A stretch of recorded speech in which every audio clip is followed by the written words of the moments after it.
Telak, Mahfud MD balas serangan Andi Arief. Sosok jenderal mana? Sibunya. Ditulis oleh Niha Alif dari Sibar.com. Sebelum kita lanjut, jangan lupa subscribe dan nyalakan loncengnya agar Anda menjadi yang pertama mendapatkan informasi dari jurnal terupdate.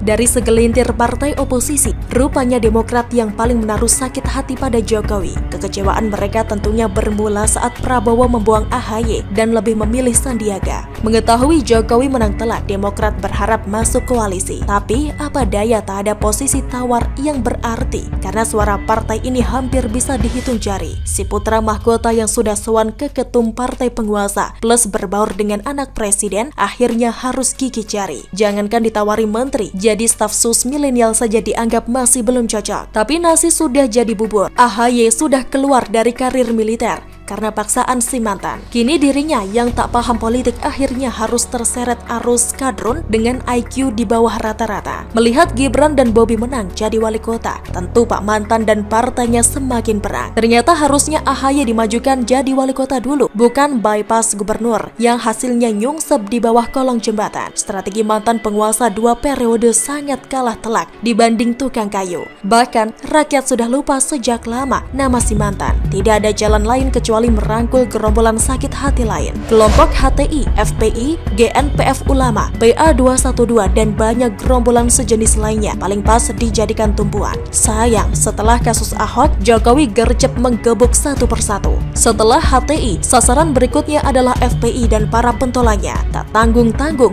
tanah 30 hektar yang sengaja di era Shibuya seakan tutup mata, kini ikutan disikat juga. Padahal 2024 masih panjang dan logistik untuk kaum sumbu pendek pasti diusahakan dengan catatan jumlah masanya masih besar. Kini bukan hanya nama Shibuya, nama ormas-ormas yang mungkin dipeliharanya dulu ikut dihapus Jokowi dari peredaran. Rupanya sang mantan marah besar dan mentembur tak karuan lewat anak buahnya, si Andi Arief, dan dibalas telak Mahfud MD. Seperti dilansir grid.id, Menko Polhukam Mahfud MD menanggapi komentar politisi Partai Demokrat Andi Arief. Awalnya, Andi Arief yang lebih dulu berkomentar dengan menyertakan cuitan Mahfud MD di Twitter. Ia berharap Mahfud MD dapat berdiskusi dan mendengar masukan publik soal kebijakan yang diambil terkait FPI. Menurut Andi, berdiskusi dengan masyarakat lebih baik daripada dengan para jenderal tua yang melanggar HAM. Mudah-mudahan Pak Profesor Mahfud MD mau berdiskusi dan mendengarkan civil society yang pasti tidak menjerumuskan, ketimbang mendengar pandangan-pandangan yang bisa menyesatkan dari jenderal tua yang sudah terbukti menyesatkan dan melanggar HAM. Tulis @andiarif_,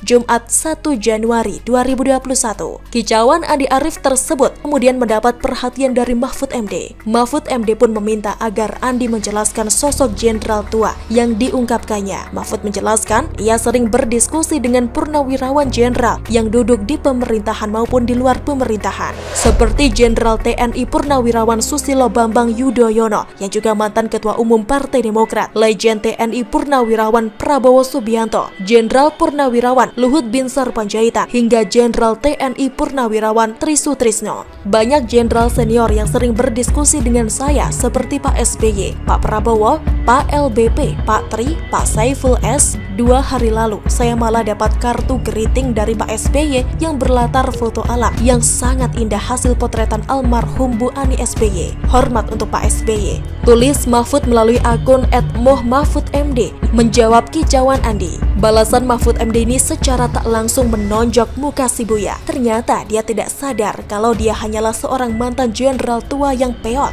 Harusnya di usia senja seperti saat ini lebih baik bermain dengan cucu dan menghabiskan waktu bersama keluarga, bukan malah mengurusi politik dan menghabisi karir militer anaknya sendiri. AHY yang bisa diminta jadi Pangdam Jaya malah dipaksa bertarung lawan Ahok dan Anies. Jangankan tahu soal pemerintah, saat debat saja omongannya tidak karuan kemana-mana. Yang terngiang adalah jargon rumah apungnya. Kini Partai Demokrat dengan tak tahu malu mengungkit politik dinasti Jokowi setelah putra dan menantunya jadi wali kota. Padahal Gibran dan Bobi tak pernah dipaksa ikutan daftar wali kota, pun mereka punya strategi kampanye sendiri tanpa harus Jokowi turun gunung mengkampanyekan. Beda dengan anak Shibuya yang memaksa ayahanda turun ke lapangan hingga berkhotbah soal lebaran kuda. Nyatanya, Shibuya memang tak pernah mengaca akan usianya. Baginya, kekuasaan tiada tara meski dihadapkan pensiunan pada sisa umur yang mungkin tidak lama lagi. Seperti diketahui sebelumnya kalau konflik lahan FPI juga menyeret nama Bupati Bogor, Gubernur Jawa Barat dan juga nama Shibuya. Jelas saja karena pengambil alihan terjadi saat 2013, bisa jadi Shibuya sengaja membiarkan FPI merajalela agar jadi pengacau pemerintahan setelahnya. Maka Marzuki Ali gercep menteror Mahfud MD soal lahan PTPN untuk pesantren. Setelah tak digubris, kini giliran Andi Arief yang bergerak. Kalau perlu, mungkin cucu dan menantu Shibuya ikut dikerahkan. Seperti kata Denny Siregar dulu, sudahlah jenderal tua, nikmati hidupmu dan biarkan Indonesia maju bersama Jokowi. Meski tak ada tinggalan prestasi, setidaknya rakyat tidak mencatat namamu sebagai pengacau negeri.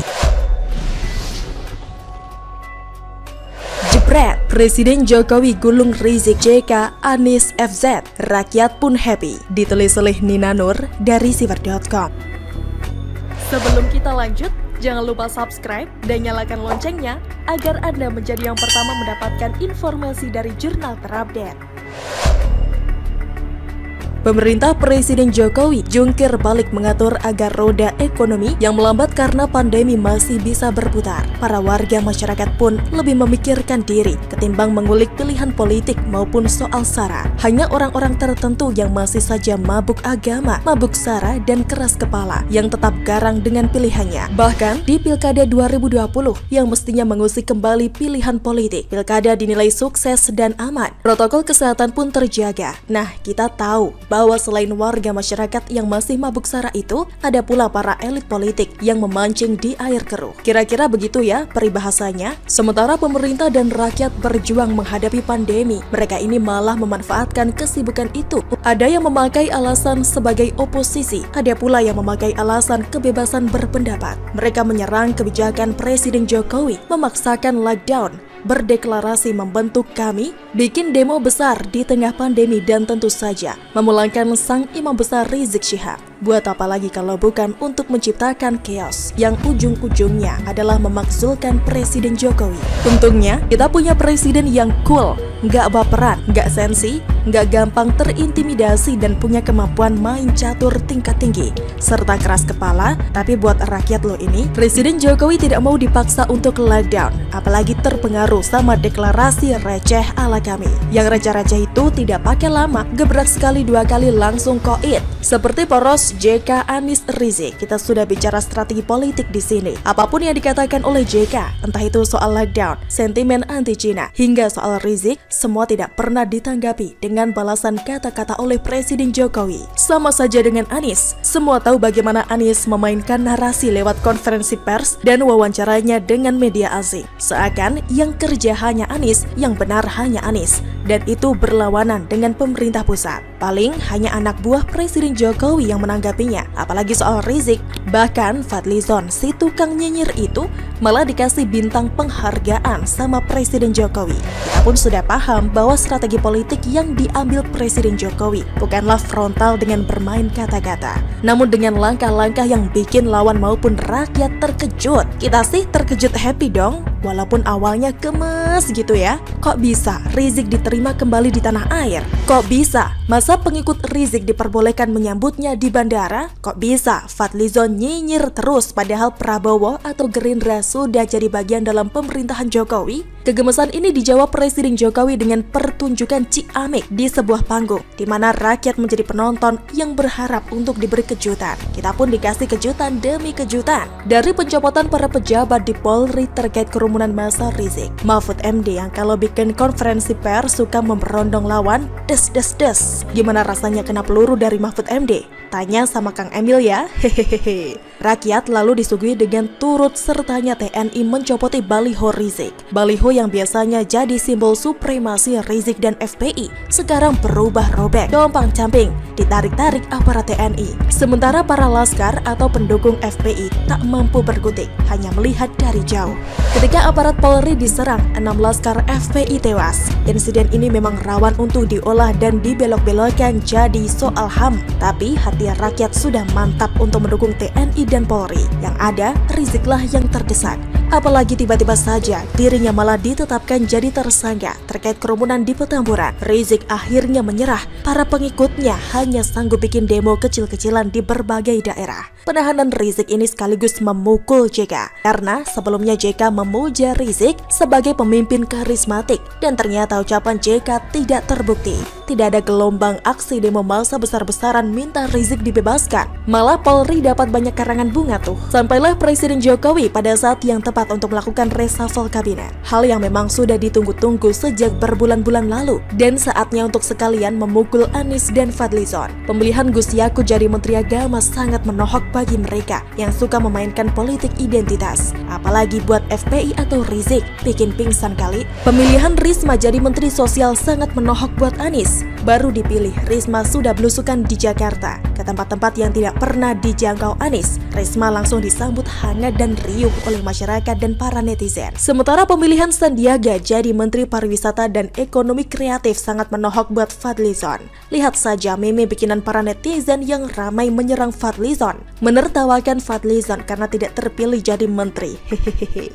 Kemarin lahir SKB atau Surat Keputusan Bersama dari 6 pejabat negara yang menetapkan FPI sebagai organisasi terlarang. Seakan jadi kado akhir tahun buat semua rakyat Indonesia yang sudah gedek sama kelakuan ormas ini. Ini menohok sekali buat Rizik, JK, Anies, dan Fadlizon. Rizik ternyata jadi imam besar organisasi terlarang. JK, Anies, dan Fadlizon ketahuan membela organisasi terlarang. Walaupun mungkin buat sementara ya, rasanya semangat sekali gitu memasuki tahun baru. Siap dengan suasana baru dan yakin bahwa Presiden Jokowi selalu siap pasang badan buat rakyatnya menghadapi musuh-musuh baru. Selama tahun baru semuanya selalu dari kura-kura. Bagaimana menurut Anda? Silahkan tulis komen Anda di kolom komentar. Jangan lupa untuk like, subscribe, dan share. Arkana pamit, sampai jumpa.